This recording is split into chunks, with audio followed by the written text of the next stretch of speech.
원주에서 연쇄 감염이 계속되는 등 도내 확산세가 좀처럼 꺾이지 않고 있습니다. 원주시는 거리두기 상향 조정도 염두에 두고 확산 상황을 예의주시하고 있습니다.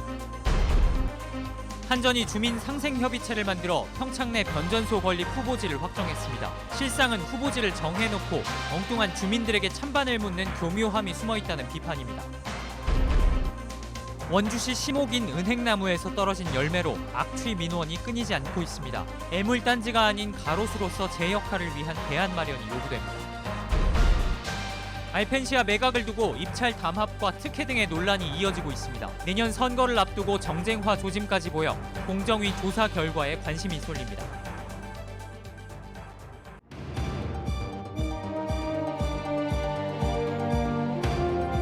안녕하십니까? 뉴스데스크 원주입니다.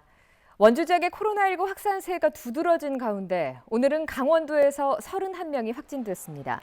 원주에서 횡성물류센터 관련 확진자가 추가되는 등 모두 9명이 늘었고 속초 5명, 춘천과 강릉에서 각각 4명, 정선 3명, 인제 2명, 평창, 동해, 태백, 양구에서 각각 1명씩 모두 31명이 늘었습니다.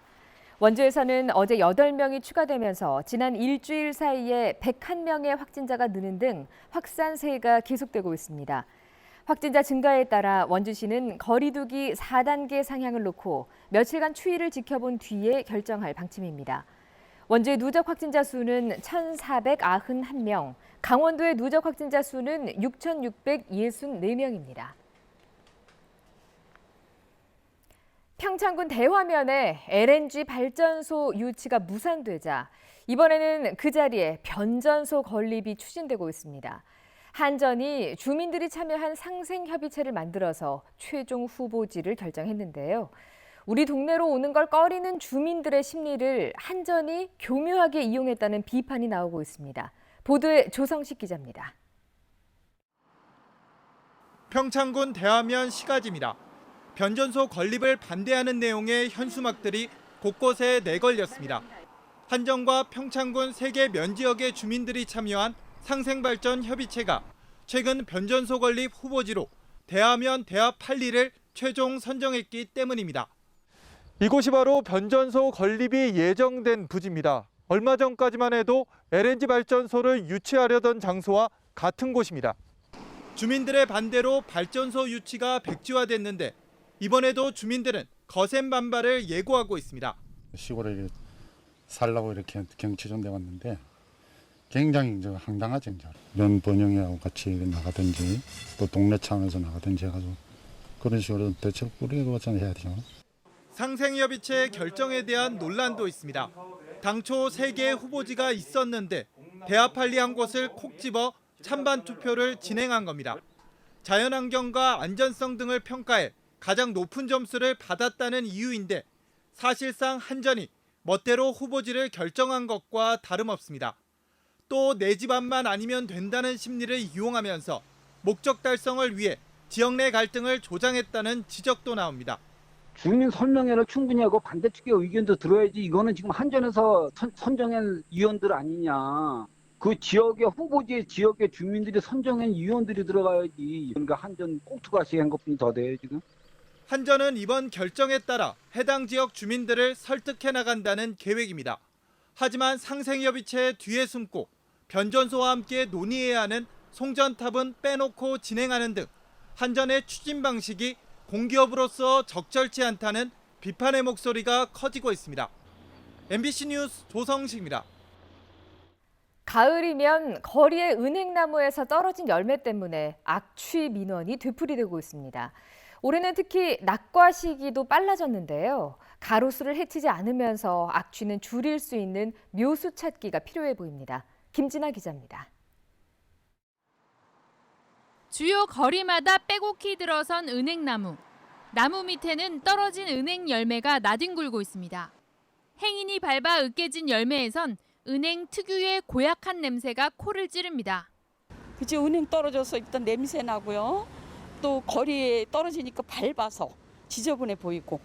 그래서 바로바로 좀 치워줬으면 좋은데. 대로변에선 악취 민원이 들어오기 전에 미리 은행을 터는 작업이 한창입니다. 나뭇가지를 흔들 때마다 노란 은행이 우수수 떨어지는데 한 나무에서만 10kg의 은행이 수거됐습니다. 특히 올해는 가을 들어 고온이 지속되면서 열매가 어느 해보다 빨리 숙성돼 떨어졌고 악취와의 전쟁도 일찍 시작됐습니다.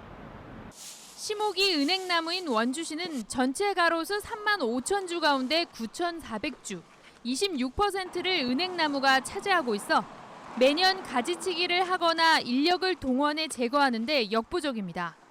열매 억제제 개발에도 나서봤지만 실패했고 결국 시목인 은행나무를 한적한 곳으로 옮기고 다른 수종을 심는 방안까지 검토되고 있습니다.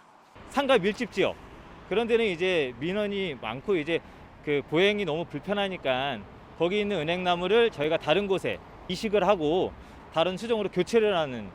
하지만 은행나무는 자동차 매연에 잘 견뎌 공기 정화 능력이 탁월하고 병충해에도 강해 도로변 가로수로 훌륭합니다. 이 때문에 다른 지자체는 진동 수확기까지 동원해 열매를 털거나 주민 채취 기관을 운영하는 등 가로수를 없애지 않고 상생하는 방안을 찾고 있습니다. 원주 시목인 은행나무가 도심 속 애물단지가 아닌 가로수로서 제 역할을 다할 수 있도록 묘수 찾기가 필요해 보입니다. MBC 뉴스 김진아입니다. 알펜시아가 공개 입찰을 통해서 매각이 결정된 이후에도 적지 않은 논란이 계속되고 있습니다. 심지어 내년 대선과 지방선거를 앞두고 정쟁화하는 움직임마저 보이자 강원도 개발공사 직원들이 반발하고 있습니다. 강화길 기자가 보도합니다. 지난 8월 20일 강원도 개발공사와 KH 강원개발은 알펜시아 리조트를 7,115억 원에 파는 양도 양수 계약을 맺었습니다. 내년 2월까지 잔금을 납부하면 소유권이 완전 넘어갑니다.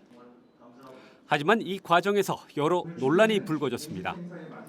대표적인 것이 담합과 특혜, 헐값 매각 의혹입니다. 김진태 전 의원은 지난 9월 27일 강원도판 화천대유라며 거세게 비난했습니다. 전형적인 입찰 담합이자 도유지 매각 특혜 의혹을 제기했습니다. 강원도 의회에서도 5분 자유 발언을 통해 여야 의원들이 맞붙었습니다. 야당격인 국민의힘 의원은 KH그룹 내 자회사끼리 미뤄주기 의혹이 있다고 지적했습니다. 최종 입찰에 참가한 KH 강원개발 외 나머지 한 기업이 KH그룹에 관련된 회사라는 강원도 기획조정실장의 증언이 있는 만큼 입찰 방해죄 및 공정거래법 위반 혐의 의혹이 제기되고 있는 상황입니다. 이에 대해 더불어민주당 의원은 야당이 근거 없는 의혹을 확산하는 데 주력하고 있다며 정치 공세라며 깎아내렸습니다. 정치의 대상으로 여기고 정치적 득실 계산하면서 조속한 매각을 주장해왔음에도 매각이 성사되자마자 공격하고 있는 것이 아닌가 하는 의심입니다. 이런 논란에 대해 강원도 개발공사 노조도 나섰습니다. 노조는 각고의 노력 끝에 성사된 알펜시아 매각을 폄하하는 것을 즉각 중단하라고 촉구했습니다.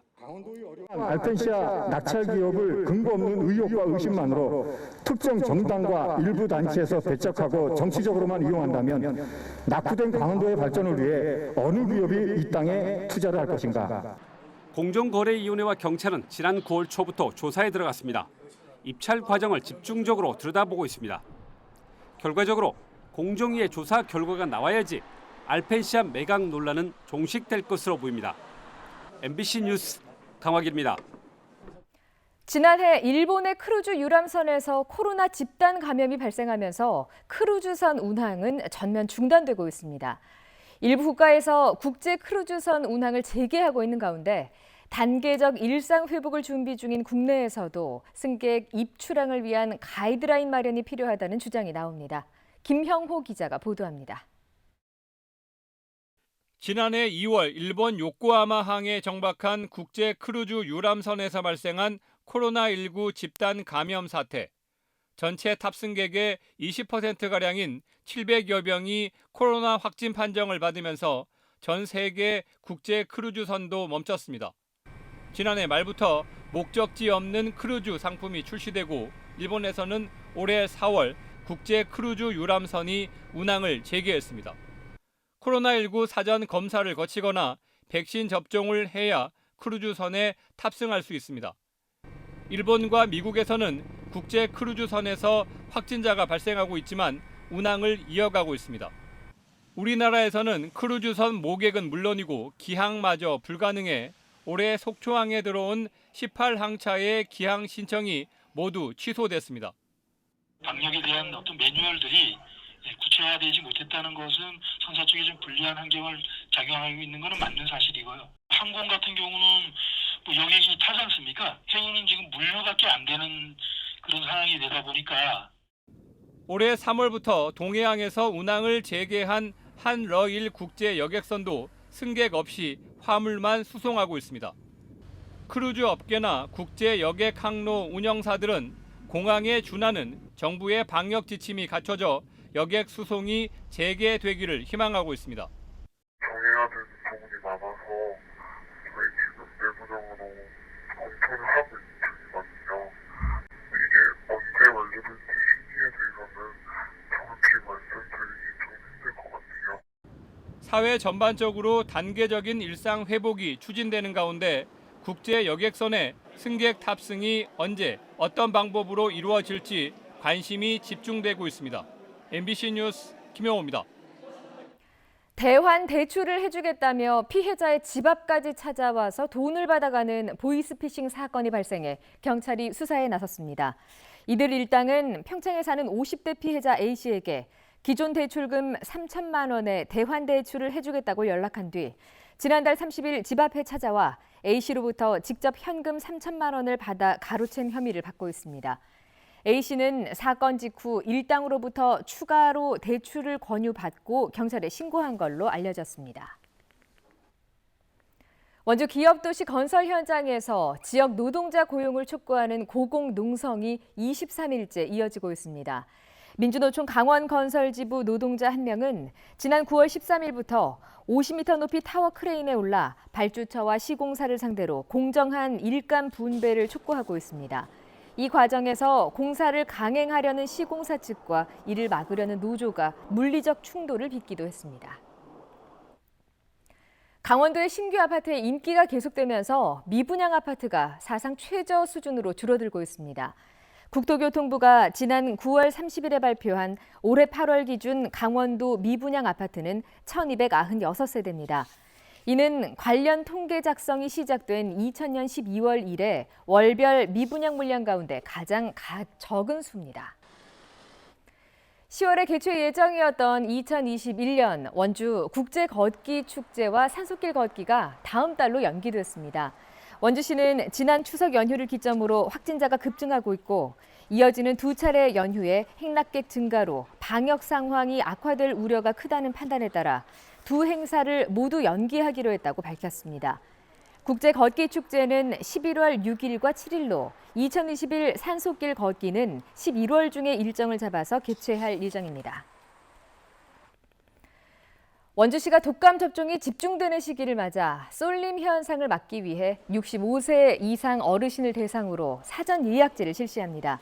원주시는 예방접종 사전 예약 홈페이지와 콜센터를 통해서 오늘 오후 8시부터 11월 30일까지 독감 사전 예약을 실시하고 75세 이상을 시작으로 70세에서 74세, 65세에서 69세까지 연령대별 순차적으로 진행한다고 밝혔습니다.